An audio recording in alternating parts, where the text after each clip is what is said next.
What's Oklahoma going to do about the spring game, Jay? Because there's a lot of teams out there that are deciding to pull the curtain closed on spring football. We'll discuss coming up next here on Locked On Sooners.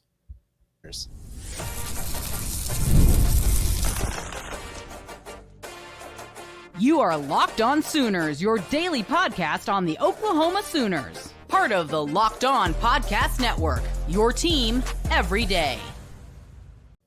Thanks again for making Locked On Sooners your first listen every single day. Shout out to all the everydayers out there. Tune in and subscribe to the show wherever you get your podcasts. We're free and available on all podcast platforms and on YouTube. So hit that subscribe button, hit that notification bell to let you know when new episodes drop. Jay, we're seeing a lot of teams across the country decide not to have spring games. What do you make of this, Jay? Because Nebraska's Matt Rule talked about it first. Now Lincoln Riley at USC has decided they're not going to have a spring game. Where do you stand on this? So I'm in agreement of getting rid of the spring game for now until things get into regulation. And I explain it for this reason, because the biggest problem with the spring game and why these coaches are getting rid of it is not because of your starting players that are out there looking good and preparing for the regular season. No, it's that backup player that's not ready to play this year, that teams are going to find ways to reach out to their agent, reach out to their parents, reach out to their cousins, brothers, sisters, uncles, nephews, niece, his little baby cousin. They're reaching out to all of them to say, hey, you want an opportunity to start day one? You should come to our school instead of sitting on the bench and waiting behind XYZ player. That's what it is. It's the tampering aspect is where the problem lies. And I mean, think about it this way for Oklahoma. You go out there and you have a lot of, the offensive line is still being developed, just like we talked about in the last segment. But Ryan Fogier does really good with the third strings later on in the spring game. You don't think a school's going to pick up the phone and say, hey, Fogier, we would start you day one instead of sitting behind those losers there at Oklahoma. Why don't you come here? The depth that schools used to have back in the day, that's a thing of the past, because that is the one thing that other schools do. They will play that against you and say, you don't have to sit behind a guy for 2 to 3 years like you used to. You can go somewhere else and play day one. That's why I totally understand why they would do it.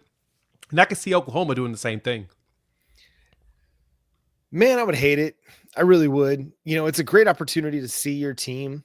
And this is part of where contracts have to start becoming involved in the sport. So I get what you're saying in minimizing tampering, minimizing the risk of losing important depth pieces at the same time as revenue sharing becomes part of college football. These contracts are going to have to be a part of it too. And so when you sign, whether it's the winter signing period, early signing period, you're signing a contract and you're with me for the year. Whether you like your position on the depth chart or not, you're with me for the year. So we go through the spring season, we go through spring ball, go through the spring game. You're not on the too deep. Listen, I get you don't like your position. I get other teams want you, but you're contractually obligated to be with Oklahoma until the next transfer portal, until after the 2025 season. So I get it. Teams are afraid of losing players and losing valuable depth. But to me, if you're so concerned about losing valuable depth that you can't show these guys on television or show these guys in a spring game where scouts could be in the crowd and using their binoculars to get a look at Ryan Fogier, then how strong is your program really? How strong is your developmental plan for these kids? How strong are the relationships? How strong is your NIL situation? Because if it just takes one spring game performance to allow a tamper to happen, then your program's not strong to begin with. And I get coaches are paranoid and they stay paranoid, but you got to believe in your system. You got to believe in what you're doing and understand, this is a big deal for fans. Fans love this kind of thing. It helps generate a lot of support. What are we seeing at basketball right now? Basketball has zero energy for it. There's no confidence. There's no passion or energy for the program. You go through an offseason after Oklahoma just went 6-7 and don't have the opportunity to show your fan base what to be excited about. It's going to be hard to get them, I think, really excited about this team for 2025 until you go win a bunch of games. Yeah. No, and you're not wrong there. And I agree. I like the spring game. I don't want the spring game to go anywhere. But the other thing behind that is the strength of the program. Totally get where you're coming from with that. The problem you run into with that is that some schools will take their entire NIL budget just to steal away one player. And that's it. Like we saw Texas Tech do that recently. They went after guys in the portal and they just threw a bunch of money at guys that typically they would never go after. And they only do it because they're like, look, we just want one dude. We get this one dude, we're good. And that's snatching it away from a lot of other schools. That is where the problem lies. In the world of parity that people want in collegiate sports, the way that is being achieved is because certain schools are saying we'll give our entire budget to this one dude, this one top player, and that's it. They may not build another roster or anything around them or have any other players to go with it. Nope.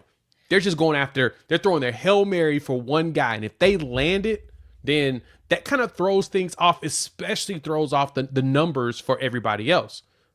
But to me, I think this is going to be very short-lived anyway. I think this is the last year that you would see schools actually get rid of their spring game because just like you said, when the house settlement goes down, then you'll actually have those true revenue share contracts to where they'll have people in place for a year. Now, granted, there's most likely going to be some sort of a buyout for people to get out of their contracts that other schools are going to have to play to be able to get them. They're going to find ways to put outs in there, especially once they get into collective bargaining. But because that's kind of like the standard thing on it. But with that being said, because of the limitations at the collegiate level, I don't expect this to be a problem after this year, but I definitely can see it being a problem until this spring portal passes up. Once this spring portal is over, then we'll have another discussion, but I could see Oklahoma considering that too. We've got a lot of young talent. And this staff has done a great job of recruiting the right type of guys. And you made the right point, John. For a lot of people to understand is that you have to get the type of players that fits what you're trying to do and fits the mode of wanting to work.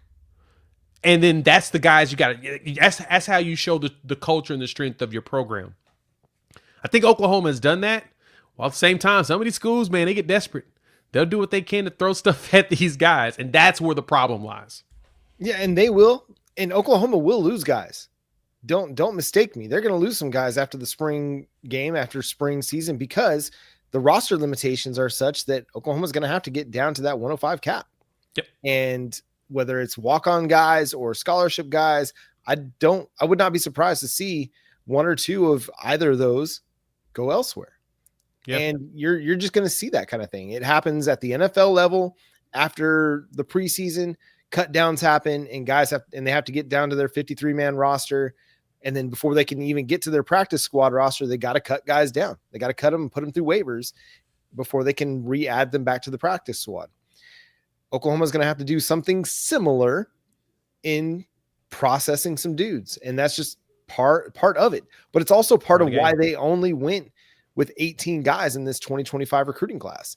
You saw there was a social media post that somebody put out there about their daughter who had signed a soccer scholarship back in the early signing period in December is now being told by her coach that there's not a scholarship for her anymore because of roster limitations that are happening to women's soccer as well. So all of those promised scholarships out there for those classes that were 27 players deep, they might not all stick. And so some of those guys might end up getting processed just after 4 months with the program because of roster limitations that are going to be affecting every college football program in the NCAA system. So listen, Oklahoma's going to lose some guys. Everybody's going to lose guys. It's just going to be part of what happens after spring ball. I just don't think Oklahoma needs to be so concerned about it that they can't try to generate more fan excitement, generate revenue with the spring game, and try and get those tickets sold. That broadcast, the broadcast rights sold, and the advertising dollars that come with being able to broadcast a game. All that stuff's going to matter. But what else matters, Jay? Recruiting. It's recruiting season, and the Oklahoma Sooners got some good news on Wednesday night. We'll discuss coming up next here on Locked On Sooners.